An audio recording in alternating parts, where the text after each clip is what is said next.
Mas eu não quero o que vem de lá, quero agora. O corpo e o reduz à escravidão. Sabe, você vê os atletas olímpicos, corredores de 100 metros, antes de eles correrem, pode reparar, eles ficam andando para um lado. É lógico que eles já se aqueceram, né? Lá dentro tem um espaço para ele aquecer, e lá ele fica andando. Naquele momento, diz que o cara fica mentalizando a corrida. E aí, quando ele se agacha naquela posição e dá o tiro, ele sai correndo em direção ao quê? A uma meta. E ele corre com toda a sua energia, com todo o seu esforço para alcançar aquela meta. Agora, imagina a gente tá aqui e de repente dá um tiro, pá, você corre, mas não tem uma meta. Você corre para cá, corre para lá, você fica meio perdido, né? Agora deixa eu perguntar para você, qual que é a sua meta? Você tem alguma meta? Se eu pedir, botar um papel em branco aqui e der para vocês, escreve qual é a sua meta. Mas não aquelas metas, não, aquelas metas que a gente espiritualiza, né? Aquela real, aquela verdadeira, que está no seu coração. Qual que é a sua meta? Que você está correndo, está se esforçando para alcançar aquela meta. Você vai ver que a maioria das nossas metas são coroas corruptíveis. E Paulo, ele disse que ele corre o quê? Atrás de uma coroa incorruptível, algo eterno. O foco dele são as coisas eternas, com a eternidade. Qual que é o seu foco? Tudo aqui é vaidade. Como eu falei, hoje eu já estou chegando aos 70 anos. Ontem, quando eu fui dormir, tinha 18 anos. Hoje acordei. Quem tem mais de 50 anos aqui? Deixa eu ver se tem muita gente. Tem uns gatos pingados, né? Mas passou rápido, né? Você tem mais de 50? Ô louco, desculpa aí, não quis. Mas não parece não. Mas o tempo passa rápido.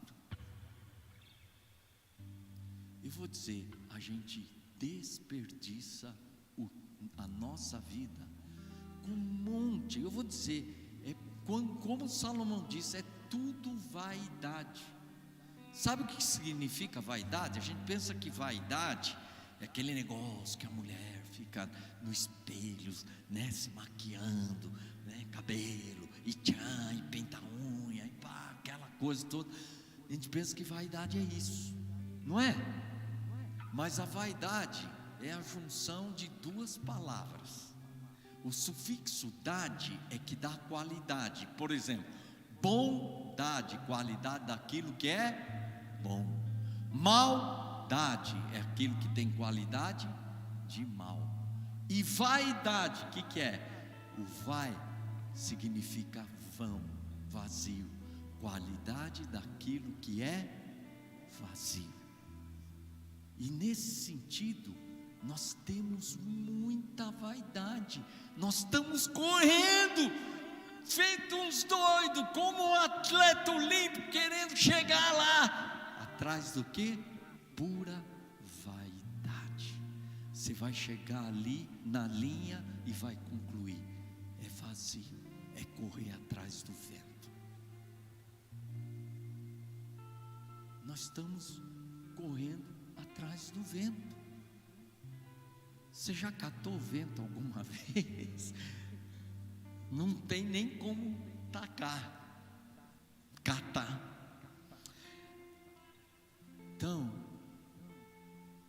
irmãos, nós temos que crer, não é aqui, na mente, crer na mente, conhecimento, informação. Todo mundo tem essa informação.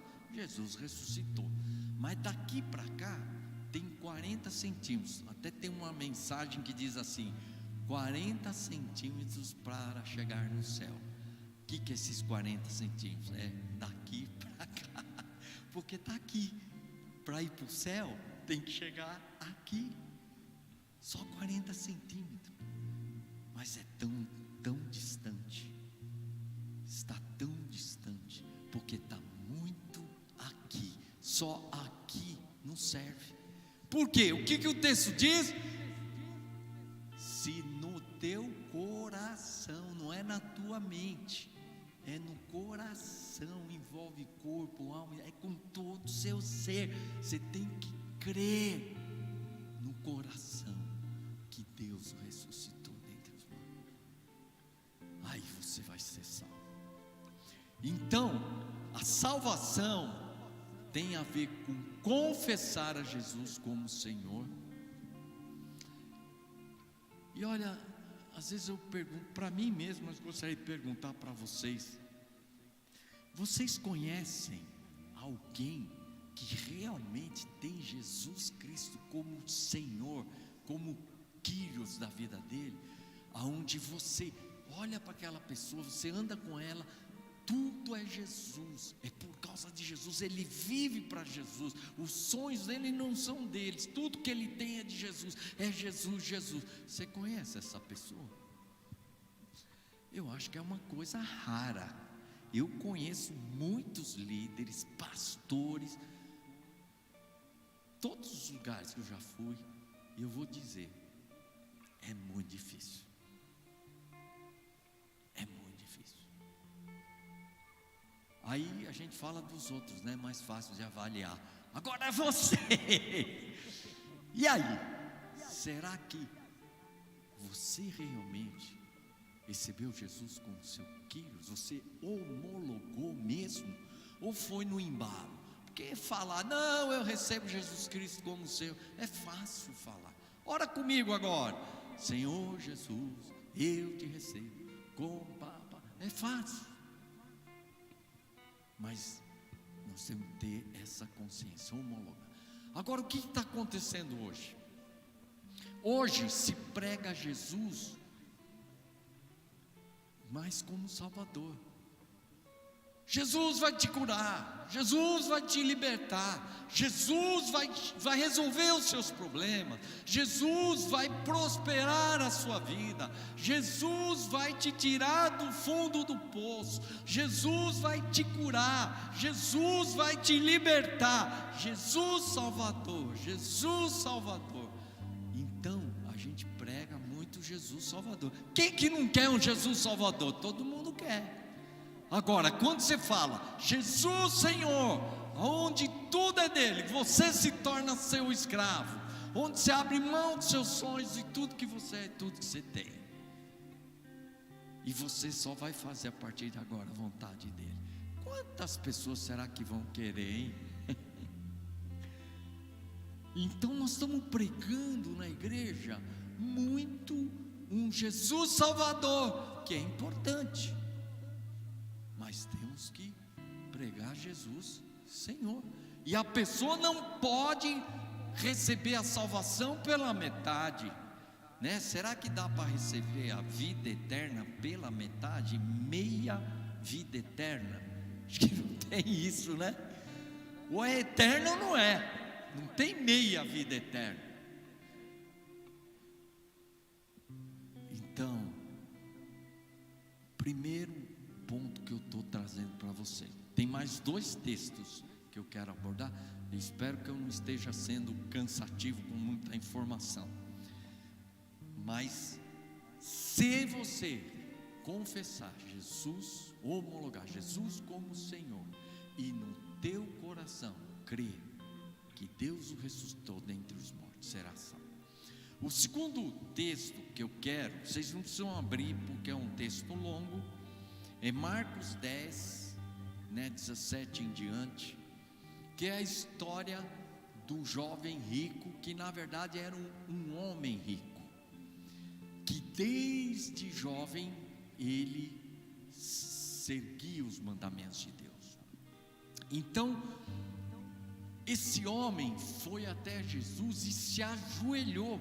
Então você não se ajoelha diante de qualquer um, você só se ajoelha, se prostra diante de alguma coisa divina, de alguma autoridade muito alta, de um rei, de alguma coisa assim. Então, quando ele se ajoelhou, ele meio que estava honrando e colocando Jesus como um ser acima, muito acima de qualquer outro ser na terra.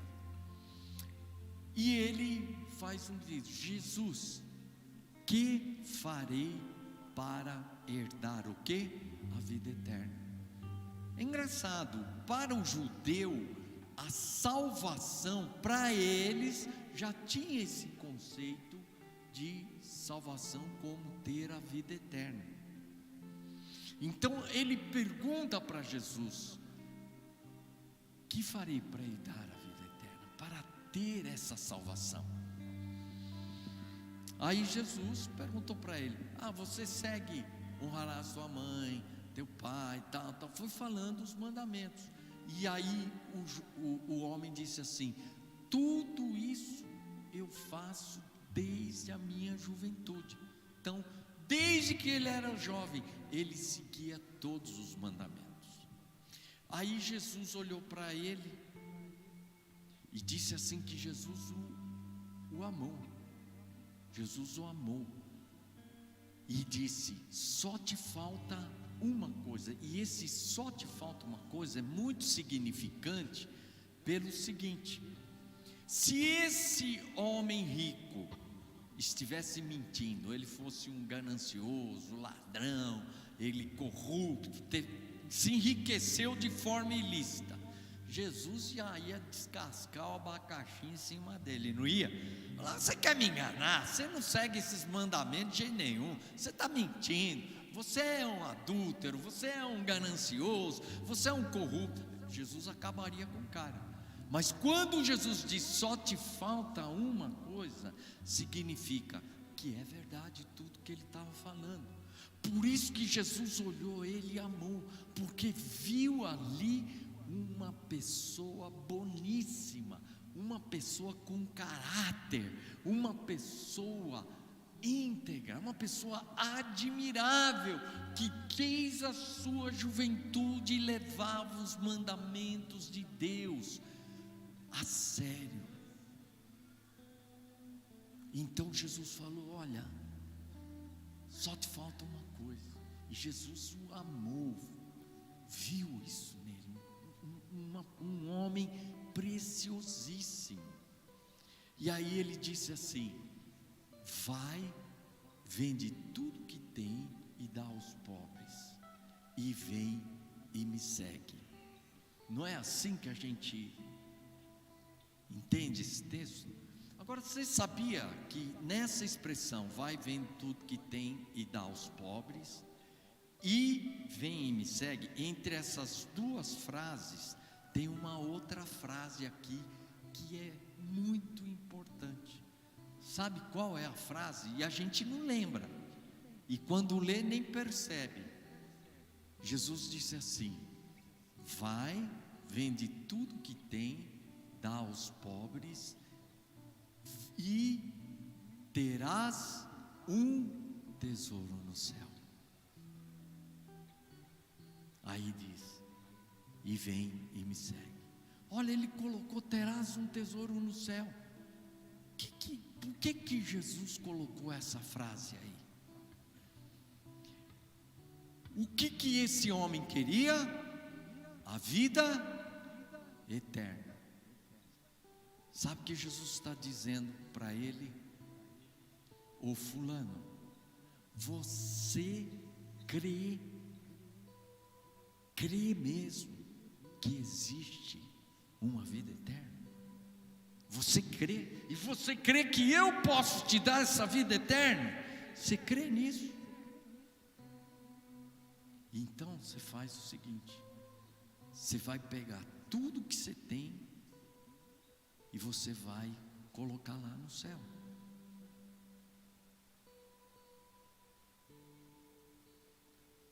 Se você crê que eu posso te dar essa vida eterna, que essa vida eterna existe, então pega tudo isso que você tem e coloca lá no céu.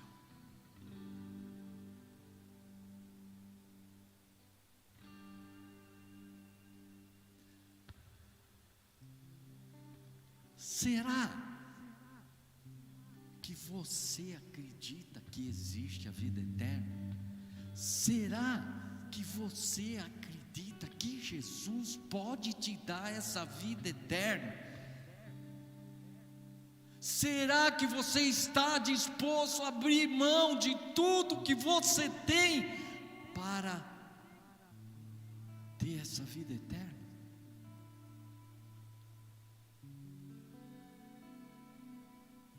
Então, esse homem rico, não quero trocar o meu conforto, a minha segurança, os meus privilégios que eu tenho, meu poder, que esse dinheiro traz pela vida eterna. E ele sai cabisbaixo. Sabe o que significa isso? Provavelmente esse homem foi para onde? Para o inferno. Por quê? Porque entre Jesus e o dinheiro, ele escolheu o dinheiro. E muita gente vem para a igreja porque está com problema de dinheiro, e vem e recebe a Jesus porque ele quer resolver o problema de dinheiro, e ele vem para Jesus porque ele quer ganhar mais dinheiro. Está tudo errado, porque o caminho é o inverso, é abrir mão de tudo isso. E aí a história continua. Jesus vai para os discípulos, ele fala assim: vocês estão vendo? É muito difícil um rico entrar no reino dos céus. É muito difícil. É mais fácil um camelo passar pela ponta de uma agulha do que um rico entrar nos céus. Será que tem alguém que consegue passar o camelo na ponta de uma agulha? É impossível. É praticamente impossível, só se for mágico. Abracadabra, pé de cabra, e faz o negócio passar ali. Não dá não, né? Muito difícil. Aí os discípulos falaram: ó Jesus, então quem que vai ser salvo? Então ninguém vai ser salvo. Aí Jesus disse assim: o que é impossível aos homens é possível para Deus. Aí o que acontece com essa expressão? Na prática, todo mundo aplica da seguinte maneira: existe uma barra aqui que foi estabelecida, que é abrir mão de tudo. Abrir mão de tudo. Não foi isso que ele exigiu daquele homem rico? Pegar tudo que ele tem, vender e dar aos pobres. Aí você faz uma pergunta: será que esse padrão, essa altura da barra, é só para aquele homem rico? Seria muito injusto, não seria? Só para o homem rico ele vai exigir isso, ou dos ricos ele vai exigir isso, e dos pobres não? Então você vai em Lucas 14:33, lá diz assim: assim todo aquele que não renunciar a tudo quanto tem, vou repetir, a tudo quanto tem, mais uma vez, se não renunciar a tudo quanto tem, não pode ser meu discípulo. É possível ser um discípulo de Jesus sem renunciar a tudo quanto tem? Não é, porque Jesus estabeleceu a altura da barra. Tem que renunciar a tudo. O que é homologar Cristo como Senhor? É abrir mão de tudo. Seus sonhos, suas vontades, seus desejos, tudo que você tem, para Ele se tornar o seu dono, o seu proprietário. E Jesus está colocando essa mesma altura. A barra, a altura é a mesma. Vocês estão entendendo que o negócio é alto padrão? Por isso que Jesus falou que tem a porta estreita e a porta larga. Que o caminho da perdição, a porta é larga. E o caminho da salvação, a porta é estreita. Sabe quando você passa lá, seu celular não passa, você tem que tirar ele, não dá para entrar com carteira, com cartão, não dá para entrar com nada, você entra assim, e entra. Aí quando você entra lá, poucos entendem o que o texto diz. O texto diz que o caminho da perdição é largo. E você sabia que o caminho da salvação é apertado? Dizem que, as igrejas aí alargaram a pista e botaram um pedágio ali ainda para o cara poder trafegar. Você pode trafegar aqui, mas tem que dar o pedágio. Mas a porta é estreita e o caminho é apertado. Quem já pegou o metrô na Sé às 18 horas lá? Você fica... assim, o caminho é apertado, irmão. Você não anda assim, folgadão, que nem aqui, o espaço tal. Não, o caminho é apertado. Então, a barra está estabelecida. A altura da barra tem que renunciar a tudo. Aí quando fala, mas o que é impossível ao homem, que é renunciar a tudo, é possível para Deus. Então o que as pessoas imaginam? Que Deus estabeleceu a barra, Deus vai dar um jeito, vai abaixar a altura da barra para o cara poder ser salvo aqui, Não, Ele não vai baixar a altura da barra, Ele vai levar o cara para essa altura aqui. Ele vai fazer o impossível, vai levar o cara a abrir mão de tudo. O São Francisco de Assis, eu virei não vou dizer que eu virei um fã dele, mas ele é um cara que, eu lendo a história dele, eu fiquei impactado, porque na cidade, o pai dele era o cara mais rico, era dono de uma fábrica de tecidos, lá pintava os tecidos e tudo. Então, o Francisco de Assis, ele era rico, e ele abriu mão de tudo para ficar servindo os leprosos. Até hoje os franciscanos não podem ter nada no nome deles, eles não têm nada, a única coisa que eles têm é a roupa do corpo, mais nada. São Francisco de Assis, ele abriu mão de tudo. Então, quando eu fui para o seminário, eu comprei um livro que contava a história dele, e eu fiquei lendo e fiquei admirando a vida desse homem, porque ele, sendo rico, se fez pobre. Impossível para os homens, mas Deus faz o impossível.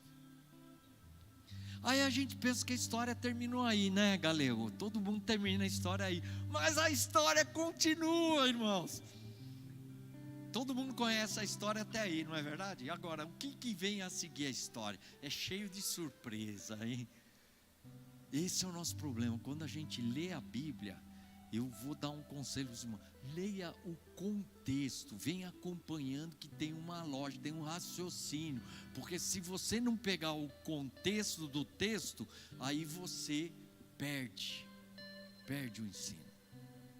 Então o que acontece em seguida? Em seguida, Pedro fala para Jesus, e vai comprovar essa ideia da altura da barra. Pelo contrário, a altura da barra vai aumentar 2 vezes ainda. Você achou que a barra está alta? Não, vai aumentar mais 2 vezes a altura da barra. Pedro pergunta para Jesus: Jesus, olha, nós largamos tudo para te servir, para te seguir. Nós largamos. Esse homem rico aí não quis largar, mas nós largamos tudo né? Vamos dizer, aquele homem rico tinha umas, né, 5 carros importados, tinha umas 10, uns 10 Porsche, Ferrari, tinha tudo quanto é carro, né? Pedro, Tiago, João devia ter uma bicicleta, né? Talvez uma motinha, aquelas becas, né? Então para eles era mais fácil, tudo bem. Mas eles abriram mão de tudo, largaram as redes, largaram os barcos, largaram tudo para seguir a Jesus. Aí ele perguntou: e Jesus, hein? Como é que vai ser de nós aí? Não abrimos mão de tudo? Aí eles estão esperando Jesus dar aquele tapinha nas costas, né? Ei, Pedrão, então, vocês vão, né? Vocês arrebentaram, né?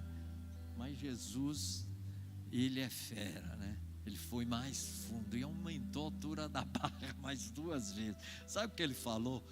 Ele falou: na verdade, Pedro, quer dizer em português, ó, o negócio é o seguinte, Pedro, se você não abrir mão, amar menos, sua família, seu pai, sua mãe, sua esposa, filhos, tudo. Ele fala de campos. Aliás, ele começa a abrir mão da sua casa, que é segurança. Aí, pai, mãe, pessoas que ele ama. Jesus exigiu isso do homem rico? Não, exigiu só as coisas materiais, mas não falou para ele abrir mão do pai, da mãe e tal, não sei o quê. E aí Jesus disse mais ainda: aumentou a altura da barra, pessoas que você ama. E aí ele fala: tem que ser por amor a mim, por amor ao evangelho, tem que ser por amor. Então, estava aqui a barra, renunciar a tudo quanto tem. Agora, renunciar às pessoas mais importantes da sua vida, e tem que ser feito tudo por amor. Aí ele diz que você receberá 100 vezes mais no presente e no porvir, o quê? A vida eterna.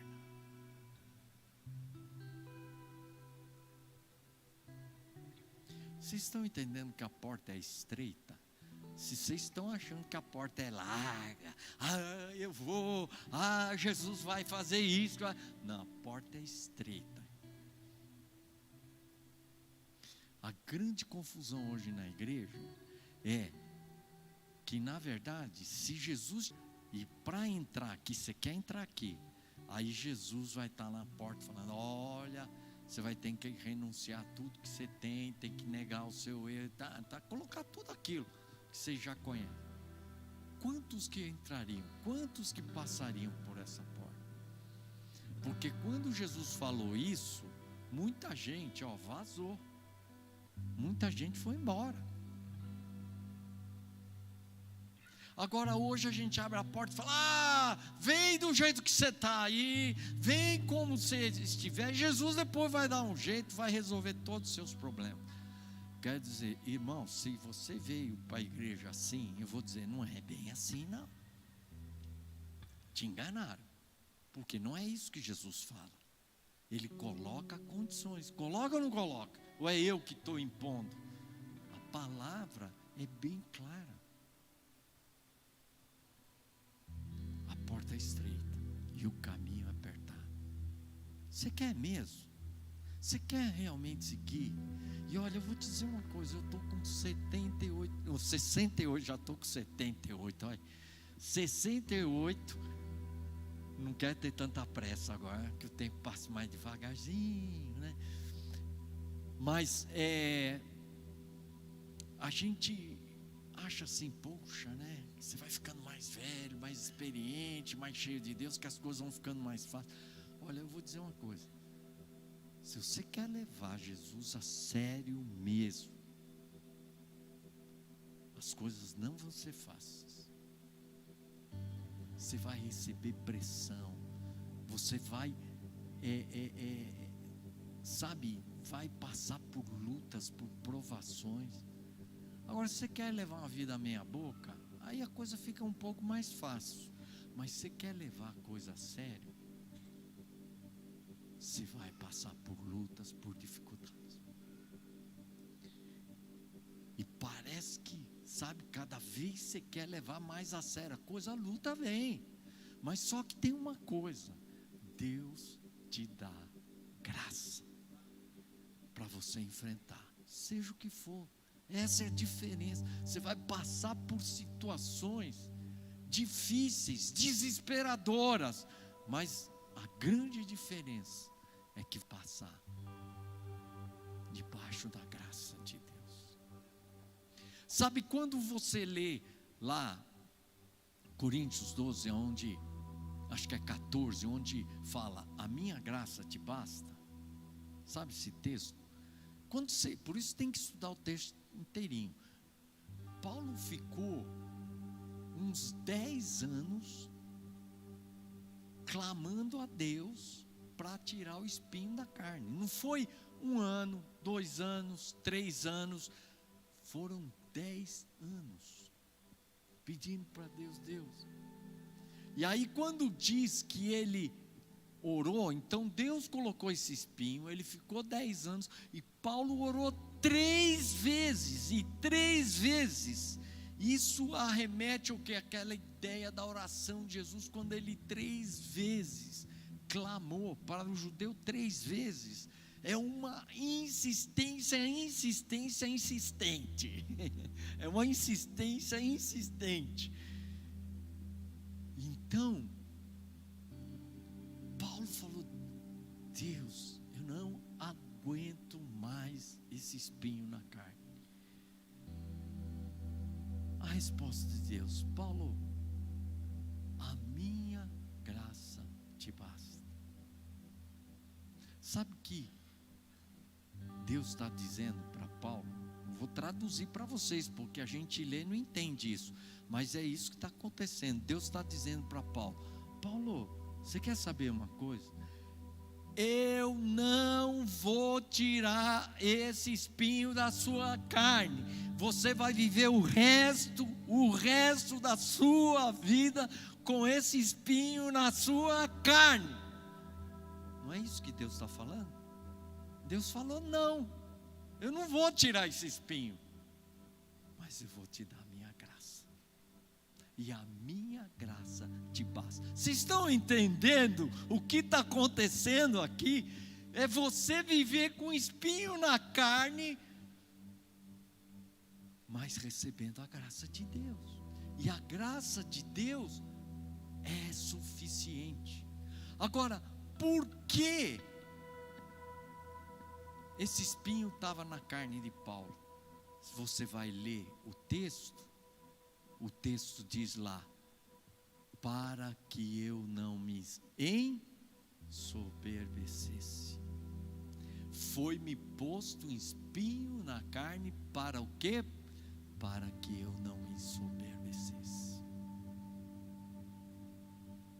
Sabe que hoje eu estou ensinando, e é importante você entender, que a fonte que alimenta os pecados é o orgulho.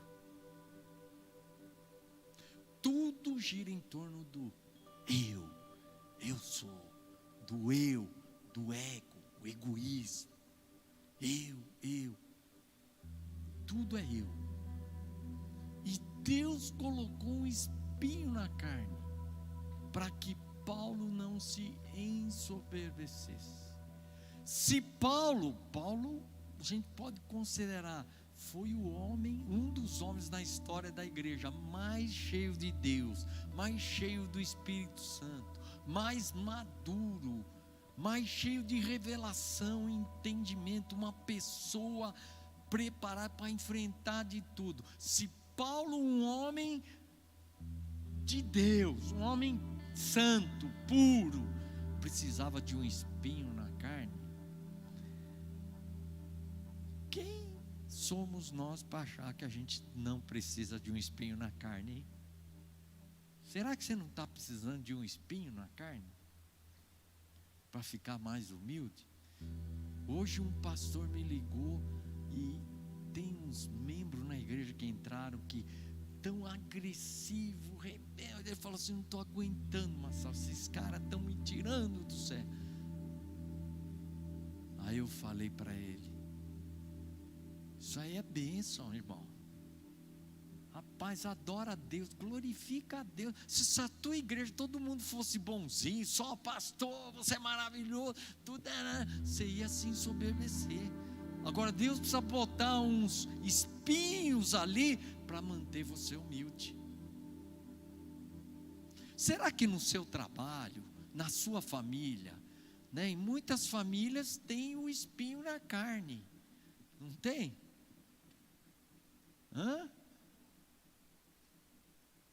Às vezes tem uns 2 ou 3, né? Ou mais, meia dúzia, né? Irmão, irmã, vocês pulem de alegria, louvem ao Senhor. Por quê? Porque isso é para te abençoar. E isso vai te tornar humilde. E isso vai trabalhar no seu orgulho. E isso vai atrair a graça de Deus. Porque a graça de Deus é suficiente. Bom, agora eu tenho que partir para os finalmente, senão nós vamos ficar até meia-noite aqui, né?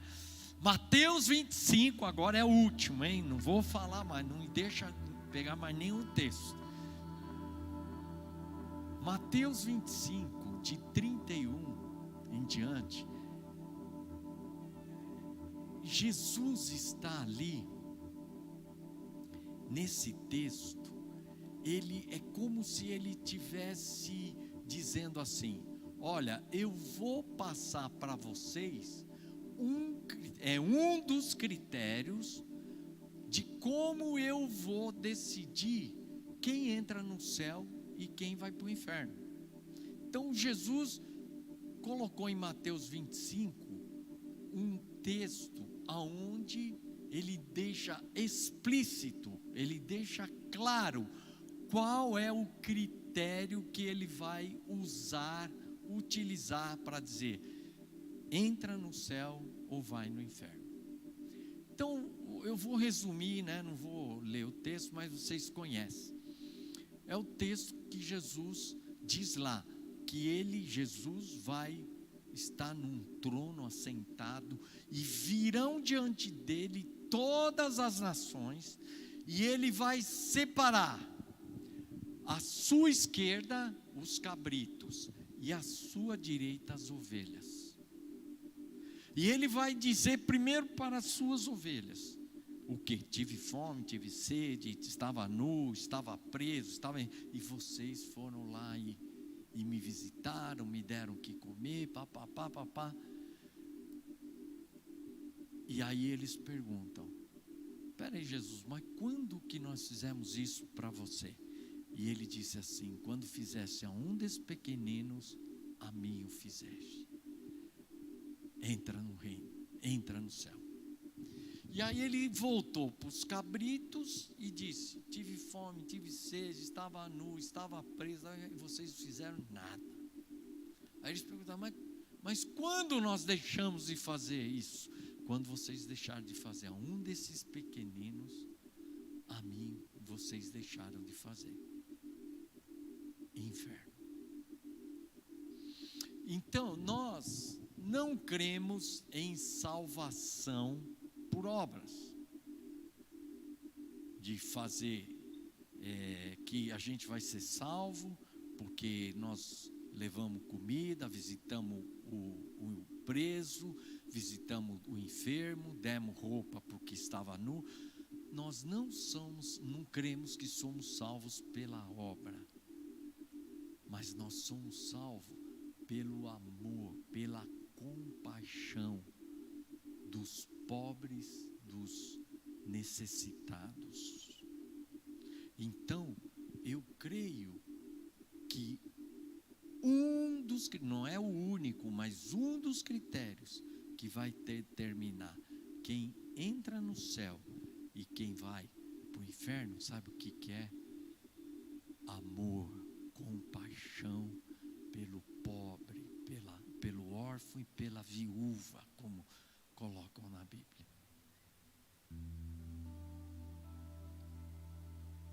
sabe que eu morava no interior, aí eu vim para São Paulo e eu tive contato com o grupo dos Estados Unidos.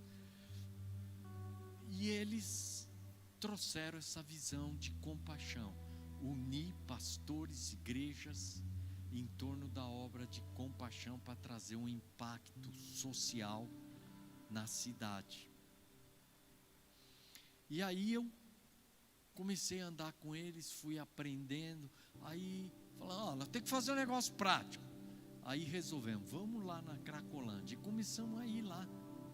Comecei na Cracolândia. Sabe o que eu descobri indo na Cracolândia?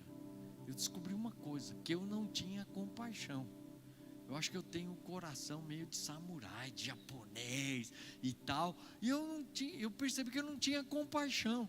Porque eu ia com os membros da minha igreja lá, os caras saíam de lá, nem dormiam à noite.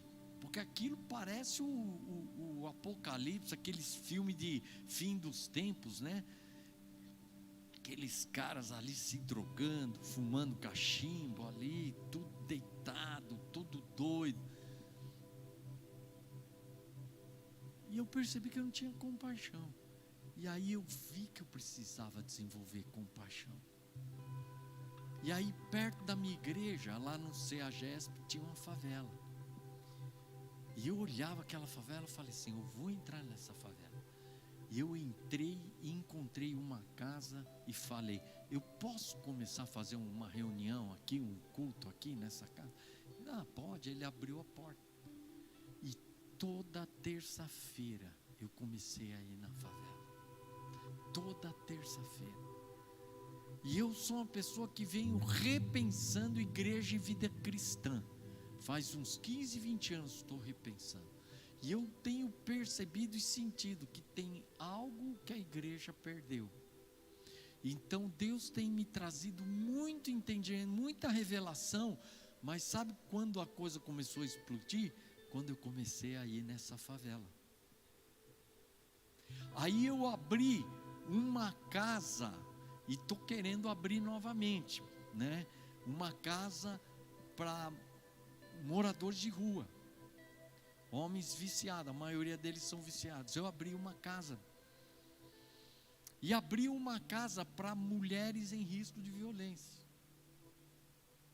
Eu tive que parar tudo isso por causa do Covid, mas eu estou querendo, né, tentando, orando, no momento certo, tentar levantar recursos para novamente abrir isso.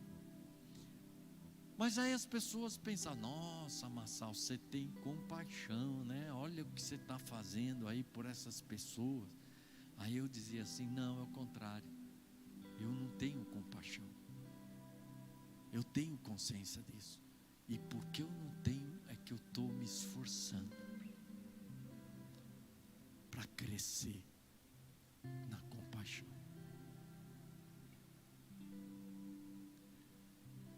Gente, a gente acha que a compaixão dentro da igreja é um ministério.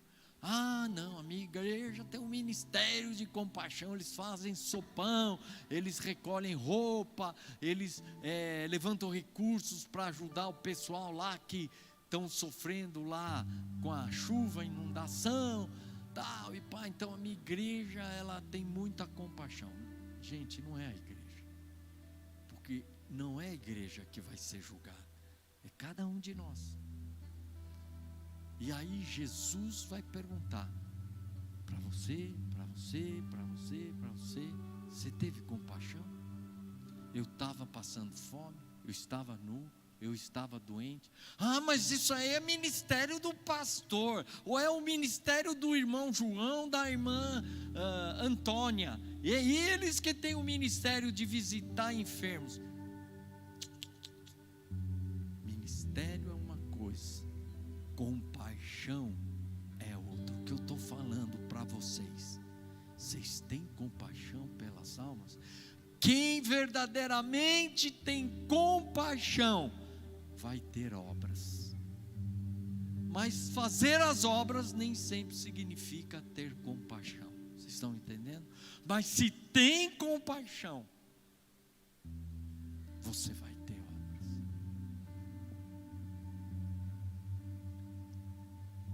Será que você já se preocupou com os pobres?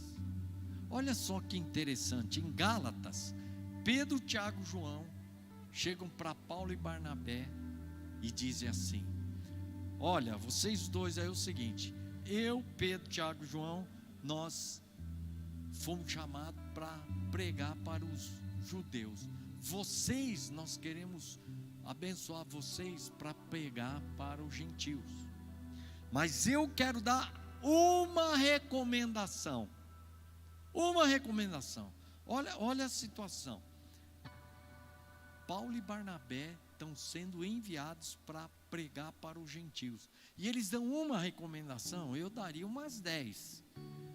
Vocês têm que ensinar o pessoal a orar, vocês têm que levantar líder, você tem que ensinar a eles a palavra, eles têm que amar a palavra, tem que viver uma vida de... Eu dava umas 10 recomendações. Mas Pedro, Tiago e João deram uma recomendação. Sabe qual que foi? Não se esqueçam dos pobres. Espera aí, acho que Paulo e Barnabé acho que iam surtar, né? Espera aí, vocês estão doidos? Pedro, Tiago, João, vocês estão doidos? Eu vou focar no pobre. Eu estou abrindo igrejas, eu estou plantando o evangelho, eu preciso treinar líderes, formar líderes. E os pobres são complicados, os pobres vão gastar dinheiro, os pobres são instáveis. Eu não vou perder tempo com os pobres. Não se esqueçam dos pobres. Sabe por quê? Porque o evangelho não existe sem compaixão. E de quem é a responsabilidade? Cada um de nós. Por quê? Quando chegar diante do trono aonde Jesus está sentado, ele vai separar o quê? Não é a igreja batista, a igreja assembleia, não. Ele vai separar o quê? Os cabritos das ovelhas. Quem são as ovelhas? As ovelhas são aqueles ou aquelas que tiveram compaixão. Vocês tiveram compaixão? Entra no céu. Quem são os cabritos? São os que não tiveram compaixão. Vocês não tiveram compaixão? Desculpa, vocês vão para o inferno. Que evangelho estão pregando para vocês, hein?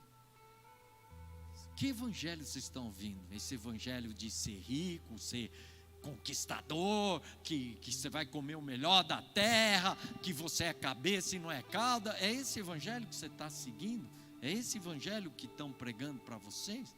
É esse tipo de cristianismo que vocês estão querendo viver? Ou é um cristianismo aonde Jesus é o Senhor, aonde você não vive para as coisas desse mundo, você vive para a eternidade, aonde você se esforça e luta por uma coroa incorruptível e não por uma coroa corruptível, aonde você ama os irmãos e ama os pobres, os miseráveis, os abandonados.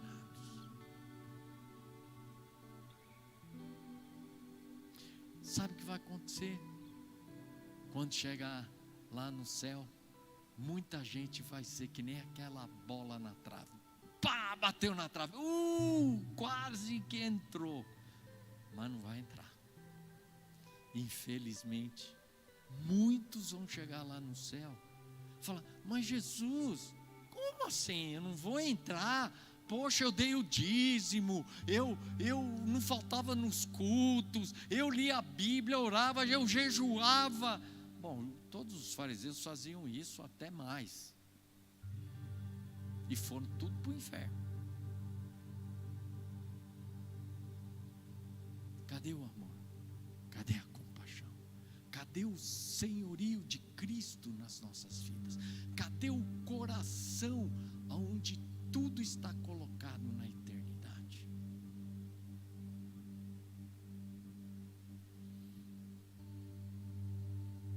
Eu, por experiência,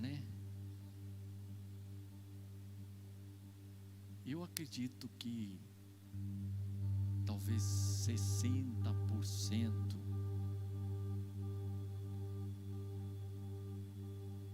talvez mais, né? Mas vamos dizer assim, talvez 50% das pessoas dentro da igreja, hoje dentro da igreja, estão indo para o inferno, dentro da igreja. E alguns de vocês aqui são fiéis, jejuam, oram, leem a Bíblia, dão os dízimos, não matam, não roubam, não adulteram. Só que tem um porém: Jesus Cristo não é o Senhor da vida de vocês. Jesus Cristo não está mandando nada. Ele não é o Quírios. Você não se desprendeu das coisas desse mundo. Pelo contrário, você está agarrando com unhas e dentes e querendo mais.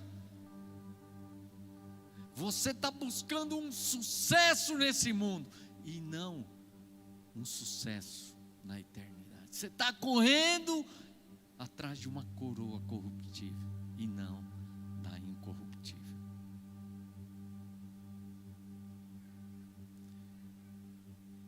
É triste, né? Se olhar aqui, tem tantas pessoas que a gente pensa, puxa, vai para o céu.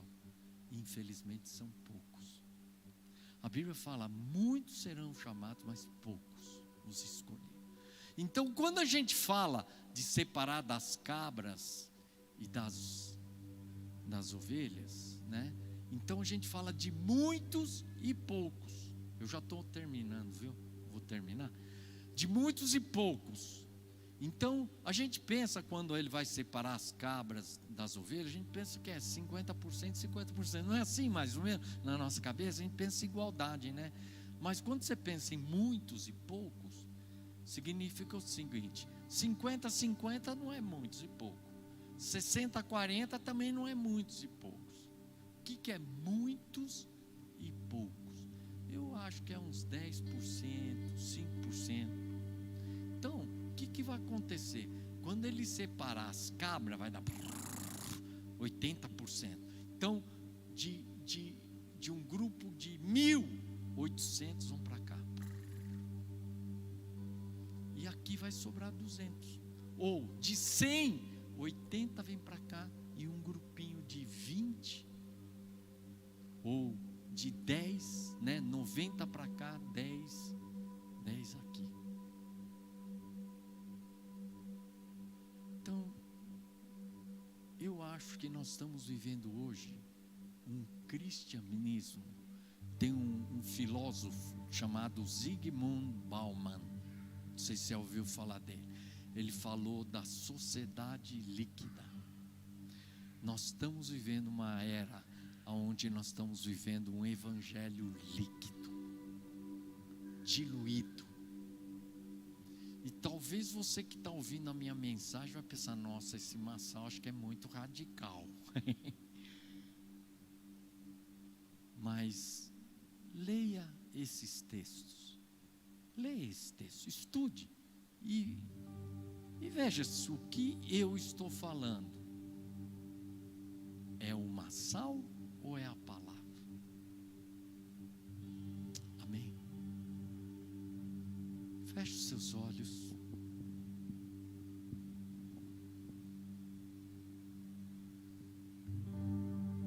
Sabe, eu quero que você reflita. E talvez hoje você pode reconfirmar a sua decisão. Mas hoje mais consciente. Homologando, confessando, Jesus, eu entrego a minha vida a Ti. Eu confesso, eu homologo o Senhor Jesus como Senhor da minha vida. E eu creio de coração que Deus o ressuscitou. Eu creio num Jesus ressuscitado, que me dá a vida eterna, que venceu a morte e me dá a vida eterna. Senhor nosso Deus, que essa palavra possa mexer no fundo do nosso coração, possa ser um divisor de águas, porque não queremos viver um cristianismo diluído, um cristianismo sem Cristo, apegado às coisas desse mundo, correndo atrás de coroas corruptíveis. Queremos colocar o nosso coração nas coisas eternas, na eternidade. Muda o nosso coração, muda as nossas vidas. Declaramos, confessamos nessa noite Jesus como Senhor e Salvador das nossas vidas. Abençoa cada irmão, cada irmã aqui, em nome de Jesus. Amém.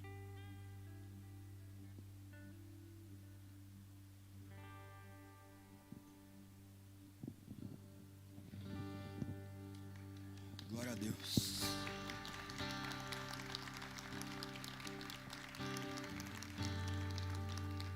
O confronto tem esse nome por isso, né? Para quem não sabe, o verso que nós usamos como base para o nome do confronto foi Jó 31:14, que diz assim: o que direi quando Deus me confrontar? O que falarei quando Ele me chamar para prestar contas? Todo dia é o último dia. Hoje muitas pessoas não puderam vir. Nós vimos o caos aí, muitas pessoas mandando mensagem da chuva que tem feito. Para alguém pode ter sido o último dia, mas todos vocês que passaram até aqui, eu não tenho dúvidas que nós estamos pregando o Evangelho conforme Ele diz. Não tenho dúvidas que qualquer pessoa que pisar aqui irá pregar o Evangelho, sem maquiagem.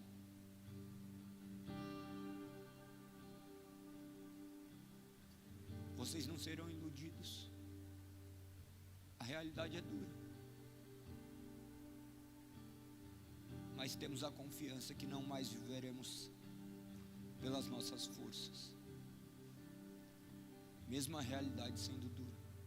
Nós temos um Deus poderoso que nos guia, que nós sabemos que a régua é alta, que a barra é alta, e jamais atingiremos o padrão perfeito de Deus. Por isso que Ele enviou o seu Filho unigênito e nos deixou o seu Santo Espírito, para que nós somente assim pudéssemos atingir esse padrão inatingível. Que vocês possam clamar por esse Santo Espírito, o Espírito que constrange, o Espírito que transforma. Que vocês possam se alimentar cada dia mais da palavra. Eu fico muito feliz de ver muitas pessoas com suas Bíblias físicas aqui. Nós somos o povo da Bíblia. Essas Bíblias vão ser regadas a lágrimas. Sei que muitas pessoas chegam até aqui e não querem ouvir isso, mas isso é só o desejo humano, porque a vontade divina é que vocês escutem o Evangelho, ainda que doa, ainda que fira, vai estar ferindo a sua carne, para que você possa nascer do Espírito. Que vocês possam se levantar para louvar ao Senhor. Nós agradecemos mais uma vez, Pai. Nós não cansamos de orar e louvar, Pai, por termos homens de Deus que ainda pregam a sua palavra, que não se curvam, Pai, diante do que o mundo tem oferecido, Senhor. Que sejamos aqueles que não se curvaram a Baal, Senhor. Que sejamos aqueles, Pai, que perseveraram até o fim.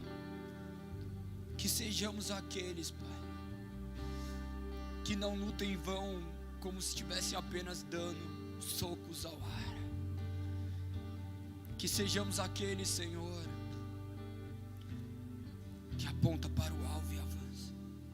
Derrame Teu Santo Espírito sobre nós, Pai, não um espírito que faz simplesmente uma mudança temporária, onde há bagunça, onde há desordem, mas sim aquele Santo Espírito que traz consciência, aquele Santo Espírito que coloca em ordem as nossas bagunças, Senhor, onde o pecado não mais domina, Pai,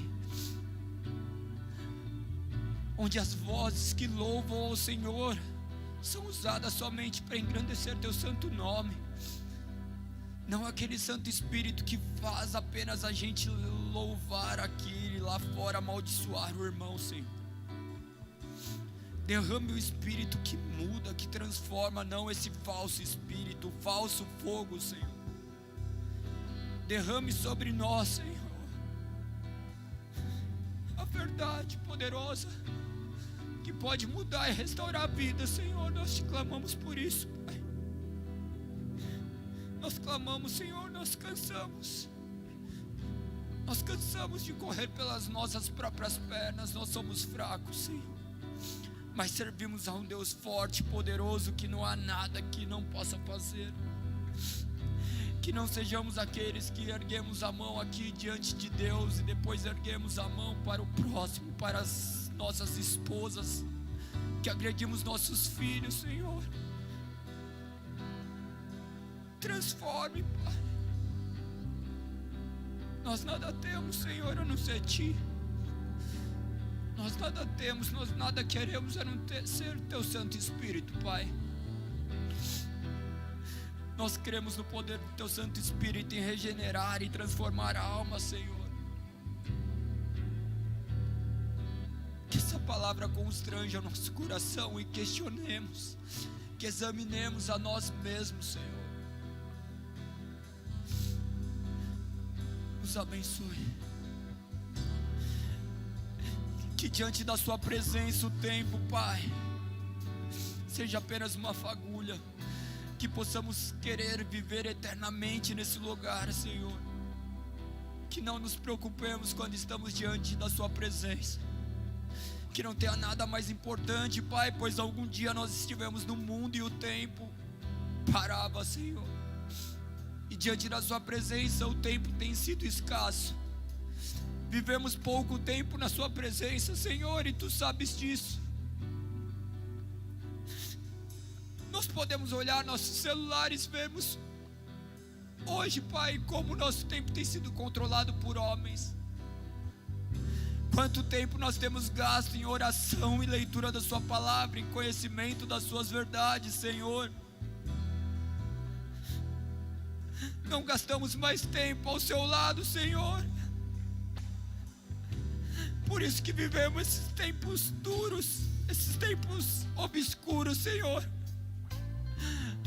Pois já disseram que o sofrimento é o Seu megafone, Senhor, para que curvemos em reverência a Ti, sabendo que somente Tu é o Senhor.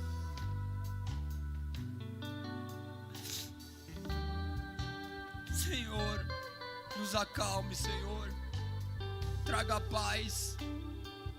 Nossos corações estão feridos, Pai, pelas nossas próprias iniquidades. Nascemos mortos em nossos delitos e pecados, e somente Seu Santo Espírito, Pai, pode nos trazer vida. O maior milagre, Pai, é Teu Santo Espírito trazer vida àqueles que estavam mortos. E nós declaramos, Pai, que um dia estivemos mortos, ou talvez nós estejamos mortos. Nós estamos aqui confessando o Senhor como nosso único e suficiente Salvador, Senhor. Que não sejamos, Pai, aqueles que dirão que expulsamos demônios, curamos enfermos e profetizamos, e a Sua resposta seja: aparte-me de mim, pois não vos conheço, Senhor. Nós talvez até Te conhecemos, Senhor, mas a nossa vida provará se Você nos conhece ou não. Quebrante os nossos corações, Senhor. Não nos permita sair daqui igual. Não permita que saiamos daqui, Pai, com os mesmos pensamentos, as mesmas vidas que estávamos vivendo, Senhor. Nossa vida, Senhor, Tu sabes como és. Por isso transforme, Senhor. Nós não temos forças para fazer isso, Senhor. Tem pessoas que estão aqui te louvando e saem daqui e te amaldiçoam. Por vezes nós servimos dois deuses, Senhor. Por vezes das nossas bocas jorram duas águas, Senhor. Nós queremos servir somente a Ti, Pai. Por isso tome conta de nossas vidas, Senhor. Afaste do meio de nós o pecado, a vaidade, o ego, a mentira. Traga a esse lugar, Pai, pessoas redentas pela Tua santa palavra, pela Sua verdade, Senhor. Nós não estamos aqui brincando, Senhor, nós não estamos nos maquiando. Que sejamos vasos sem cera, Senhor. Sem cera, onde a Sua luz refletirá a Sua glória, Senhor. Que a Tua luz possa brilhar diante da nossa consciência e vermos como somos horríveis, terríveis. Péssimos filhos, péssimos maridos, péssimos homens, péssimos ministros, Senhor. E vermos que dependemos de Ti todos os dias. Nós não temos nos alimentado da Sua palavra, não temos nos alimentado de Ti, Pai. Nós temos chamado os fogos estranhos, Pai, para o Seu altar, Senhor. E a Sua misericórdia ainda não nos fulminaste, não acabou com as nossas vidas, Pai. Nós não merecíamos sequer estarmos vivos, Senhor. Mas pela Sua misericórdia e pela Sua graça, Tu nos destes a oportunidade de mais um dia estarmos diante da Sua presença. Quem sabe, talvez seja o nosso último dia, Senhor. Mas estaremos diante da Sua presença, Senhor, depois da nossa morte, Senhor. Nos traga certeza que podemos confiar na Sua promessa, e assim nós cremos, pois aquilo que está escrito nenhum homem poderá apagar, Senhor. Por isso grave essa verdade em nossos corações, em nossas mentes, em nossas almas, Senhor, e que possamos viver conforme a Sua verdade, não conforme a nossa carne, Senhor. Se for preciso, tire as nossas vidas para que não pequemos contra Ti e viemos a desonrar o Teu Evangelho, Senhor. Eu oro por cada uma dessas vidas, Senhor. Eles estão aqui somente por causa de Ti, Senhor. Eles estão aqui clamando, cada coração está sangrando, Pai. Esses corações, Pai, feridos muitas vezes por homens. Que não sejamos nós, Pai, aqueles que Tu dirás: afastes de mim, Pai. Sonde nossos corações e afaste tudo aquilo que é contrário à Sua vontade. Que possamos, Pai, em meio à tristeza ainda encontrar alegria. A alegria que não é temporária, a alegria que provém de Ti. Que em meio a esses tempos de felicidade momentânea, onde vivemos festas e nos outros dias esquecemos, Pai, aquilo que foi vivido, traga alegria que alegra em meio à tristeza, em meio à dor, Senhor. Pois a única fé que traz alegria em meio à dor é o cristianismo. E nós cremos, Pai, que essa alegria pode surgir em nosso coração mediante a iluminação do Seu Santo Espírito. Por isso, que possamos Te louvar, que possamos Te adorar, sabendo que há festa. Pois hoje, Pai, muitos estão tomando conhecimento que somente a Sua palavra traz vida, Senhor. Traga vida em nós, Senhor. Traga vida, Pai. Traga vida, Senhor.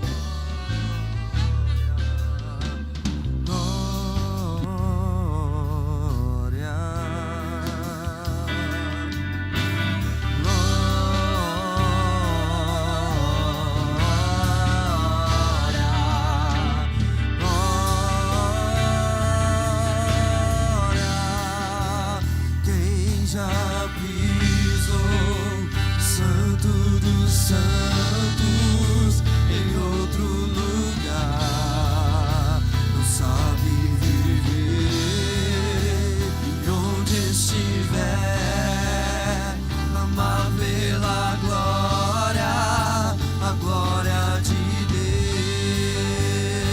Cante, igreja, quem já pisou? Quem já pisou no Santo dos Santos em outro lugar, não sabe viver e onde estiver.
você crê, então, erga suas mãos e declare: quem já pisou? Quem já pisou no Santo dos Santos, em outro lugar, não sabe viver. Onde, Senhor, amar, Senhor, Senhor, Senhor, quem já pisou? Quem já pisou no Santo dos Santos, em outro lugar, não sabe, não sabe, onde estiver, amar pela glória, a glória de Deus. Continue louvando ao Senhor. Aleluia, Jesus.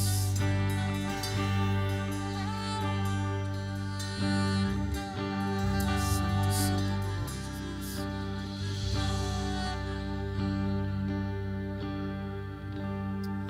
Jesus. Nós te clamamos, Pai.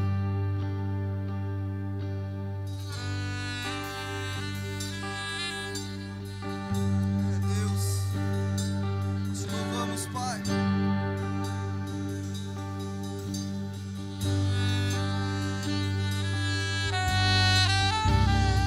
Santo, santo é o teu nome, Jesus. Poderoso tu és, Senhor.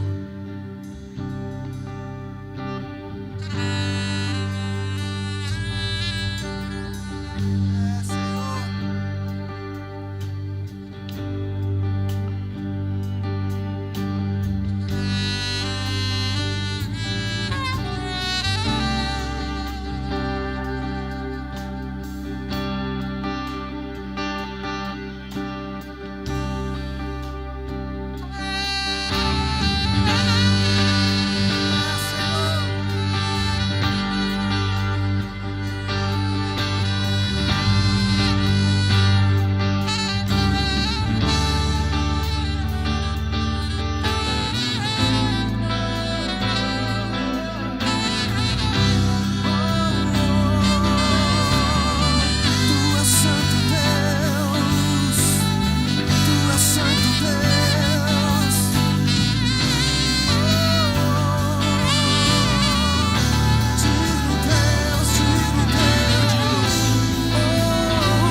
Deixa o céu descer. Deixa o céu descer. Deixa o céu descer. Deixa o céu descer. Deixa o céu descer.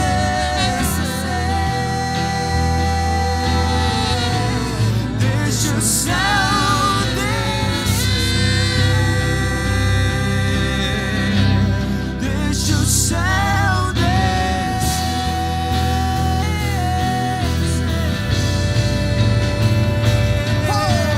Teu é o reino, teu é o poder, tua é a glória pra sempre. Amém. Declara, igreja. Teu é o reino, teu é o poder, tua é a glória pra sempre. A igreja, diga a sua igreja, Deus.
O que a história nunca viu, vem cumprir.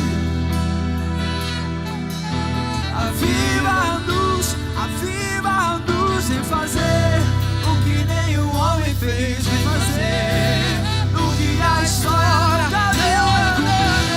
O descrito em Joel.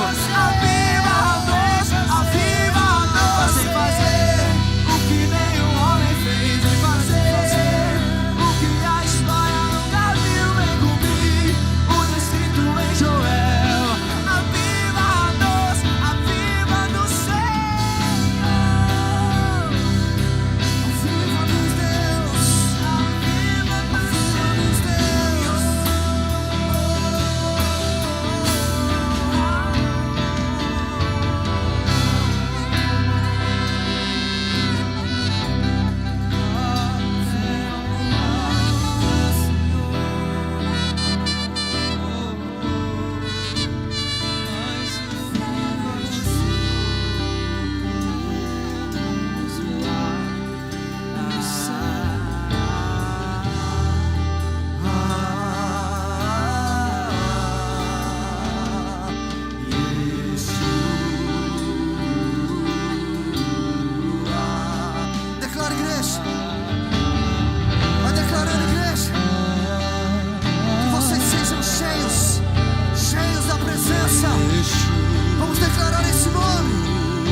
Vai dizendo, deixa o céu descer. Vai dizendo, deixa o céu descer. Deixa o céu descer e restaurar a minha vida. Restaura as nossas vidas, Jesus. Tua palavra fala em Filipenses capítulo 2 que o Senhor é quem efetuaria em nós tanto o querer quanto realizar segundo a sua boa vontade. O caminho é estreito, mas nós sabemos que no Teu Espírito Santo, nós sabemos que no Teu Espírito Santo, por meio do Teu Espírito Santo, todas as coisas vão se fazer conforme a Tua vontade, porque a graça é isso, a graça é o poder transformador de Deus. A graça não é aquilo que nos salva no pecado, mas é aquilo que nos salva do pecado. Por isso nós pedimos pela Tua graça, Senhor, por meio do Teu Espírito Santo, que é aquele que transforma, que é aquele que nos muda, que é aquele que nos convence. Vem nos convencer, até que o Teu reino venha, até que o Teu reino venha, e nós possamos conhecer completamente aquilo que nós só conhecemos em parte.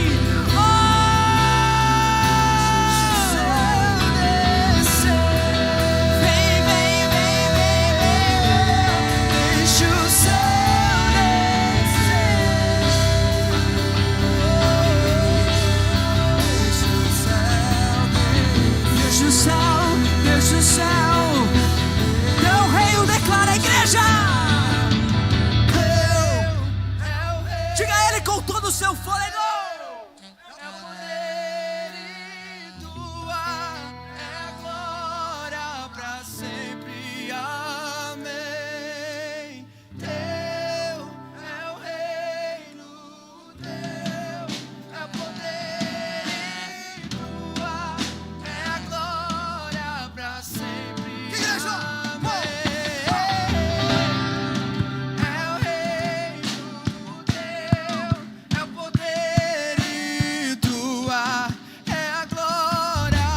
Sorte, igreja!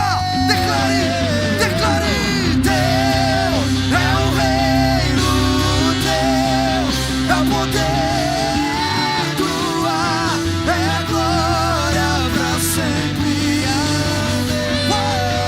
Teu é o reino,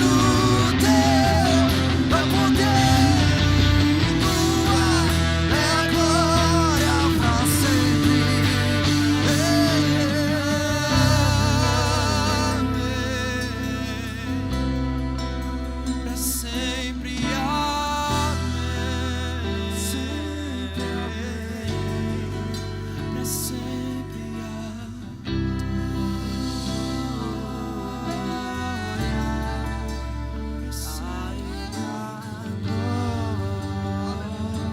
Glória a Deus.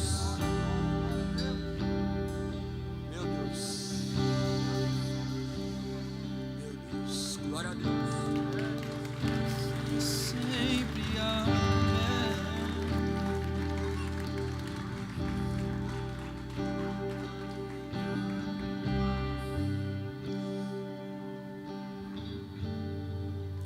Agradecer o Massal, agradecer a Deus por nos permitir cultuá-la.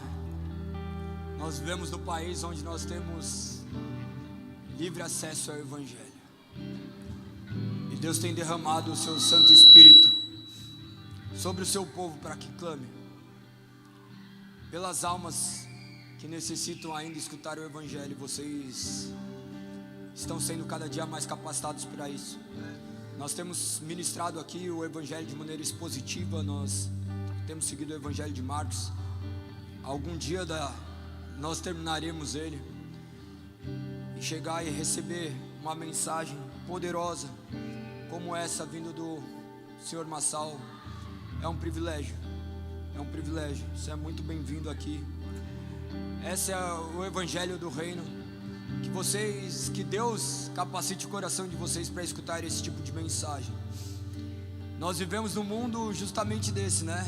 Se tivesse no show, queria mais 10, meia hora, bis. E nós não pedimos bis mais para louvores. Nós não pedimos mais um tempo diante da presença de Deus, porque o senso da eternidade é o que corrompeu o homem. Nós achamos que teremos mais um dia. Nós achamos que teremos mais uma oportunidade. E nós não temos essa certeza. Por isso que todos os dias que vocês estiverem aqui, se derramem como se fosse seu último dia. Um dia talvez vocês estarão certos.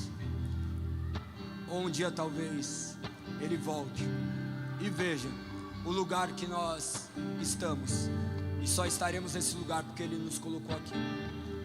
Eu gostaria de fazer a última oração. Orar nunca é demais. Orar sozinho é uma coisa. Nós já oramos várias vezes aqui. Eu gostaria que vocês se reunissem em grupos, 3 pessoas, e orassem. Só vamos pôr os instrumentos. Que hoje a bênção final fique entre vocês, para vocês entenderem que Deus não está mais em cima de um altar. O último altar que existiu foi a cruz do Calvário. E agora nós estamos aqui como homens falhos, o poderoso Espírito Santo que nos conduz ao caminho da verdade. Que vocês se reúnam, não com quem vocês já estão acostumados, mas se quiserem também não tem problema. Mas orem, um de cada vez, para não ficarem os 3 falando ao mesmo tempo. Pergunte o que gostaria que orar. Tira esse momento, como se fosse a eternidade. E tenho certeza que vocês serão capacitados a fazerem isso. Que vocês possam orar um pelos outros, pois assim nos foi ordenado. E nós não deveremos viver o tempo onde nós temos tempo cronometrado para falar com Deus. Esse é o maior erro do nosso tempo. Qualquer coisa nós queremos eternidade, mas diante de Deus nós queremos fagulhas. Que vocês possam orar um pelos outros. Eu iniciarei conduzindo e depois o grupo que você tiver, se organize e ore. Deixe que Deus fale pelo seu intermédio. Orem de maneira inteligível, no nosso dialeto, no nosso idioma, para que um entenda o que o outro está orando e entenda as suas causas. Deixe Deus te usar. Por um instante, podem formar seus grupos. Não deixe ninguém ficar sozinho. Nós precisamos um dos outros. Nós precisamos um dos outros. Que nesse momento todos, menos o louvor aqui, estejam orando. Obrigado, Senhor. Derrame sobre seu povo, Pai, a capacidade de falar as tuas maravilhas, assim como foi um tempo atrás, Pai, quando o teu Santo Espírito foi derramado e falavam maravilhas de quem tu és. Que seu povo possa ser capacitado a orar um pelos outros, a orar pelos enfermos, a orar pelas necessidades e clamar a ti, em proclamar as suas verdades e exaltar teu santo nome. Que esse momento seja um momento especial e marcante em nossas vidas, Pai. Que seu povo ore.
Obrigado, Deus. Obrigado, Deus. Obrigado, Senhor. Louvado seja teu santo nome, Senhor. Ainda que um pouquinho de tempo só, Pai, para orarmos uns pelos outros, Pai. Que sejamos capacitados a orarmos, Pai, pelos nossos familiares, amigos, onde quer que estejamos, Pai. Que possamos abraçar pessoas desconhecidas e orarmos por elas, guiados pelo teu Santo Espírito. Nós te agradecemos por essa noite, Pai, em nome de Jesus. Em nome de Jesus. Amém. Amém, amém. Amém. Galera, nós estendemos um pouco o tempo hoje, mas foi uma boa causa, eu creio que é o melhor tempo do mundo. Tinha ali um aviso, nós vamos montar pequenos grupos, porque uma vez só se reunindo durante a semana é muito pouco. Ali tem um QR Code, deveria ter pelo menos, vai aparecer. Aí, quem puder, entra ali que eu vou informar como vai ser. A gente vai ter alguns núcleos onde iremos nos reunir. No meio do caminho eu vou explicando para vocês como funciona, mas tenho certeza que vai ser bênção. Tamo junto, até terça-feira, pra honra e glória de Deus. Vão em paz. Antes, entrem no grupo.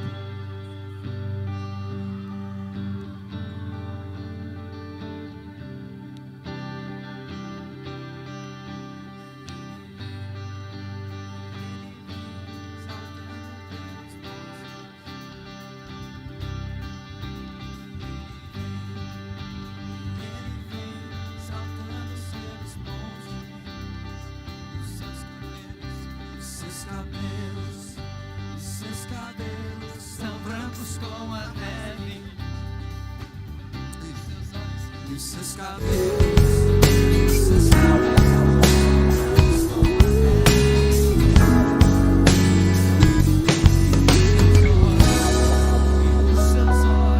Meu pai, o mundo insiste em me comprar, mas eu não quero o que vem de lá. Quero agora a glória de Deus. Eu cansei, já não quero mais viver pra mim. De uma vez por todas vou me esvaziar. Vou mandar embora o que não é seu. Perdoar todas as vezes que eu te entristeci. Não pensei em Cristo, eu só eu cansei, já não quero mais viver pra mim. De uma vez por todas vou me esvaziar. Vou mandar embora o que não é seu. Perdoar todas as vezes que eu te entristeci. Não pensei em Cristo, eu só pensei em mim. Me ajuda a melhorar. Me ajuda a melhorar.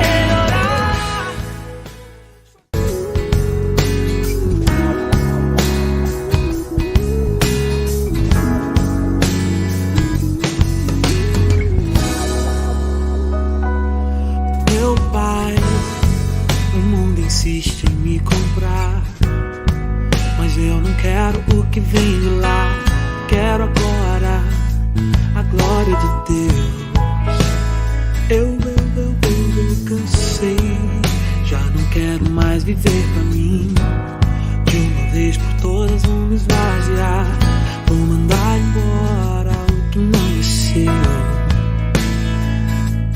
Perdoar todas as vezes que eu te entristeci. Não pensei em Cristo, eu só pensei em mim. Me ajuda a melhorar. Me ajuda a melhorar.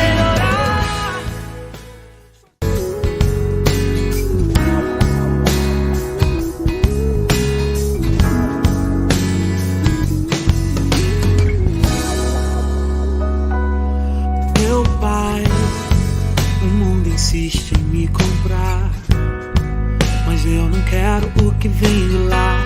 Quero agora a glória de Deus.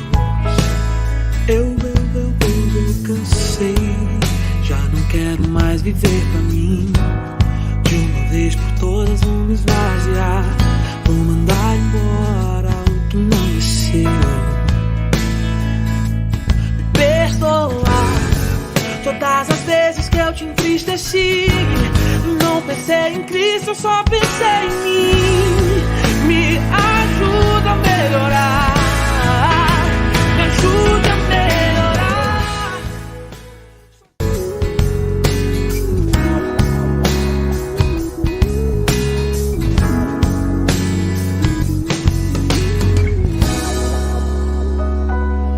Meu pai, o mundo insiste em me comprar, mas eu não quero o que vem de lá.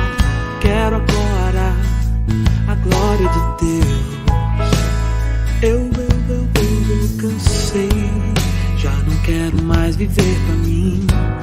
De uma vez por todas vou me esvaziar, vou mandar embora o que não é seu.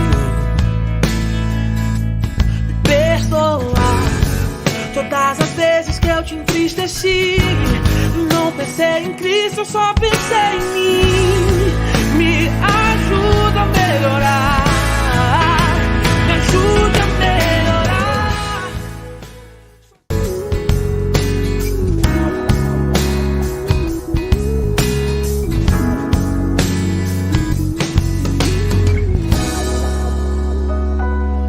Meu pai, o mundo insiste em me comprar, mas eu não quero o que vem de lá. Quero agora a glória de Deus. Eu cansei, já não quero mais viver pra mim. De uma vez por todas vou me esvaziar, vou mandar embora o que não é seu. Me perdoar todas as vezes que eu te entristeci, não pensei em Cristo, eu só pensei em mim.